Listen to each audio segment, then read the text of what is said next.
National Weather Service in Lincoln has issued a severe thunderstorm warning for eastern Marshall County until 9:45 p.m.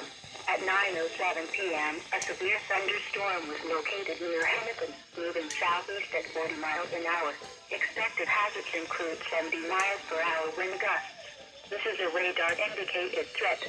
The following impacts are expected. Expect considerable tree damage. Damage is likely to mobile homes, roofs, and outbuildings.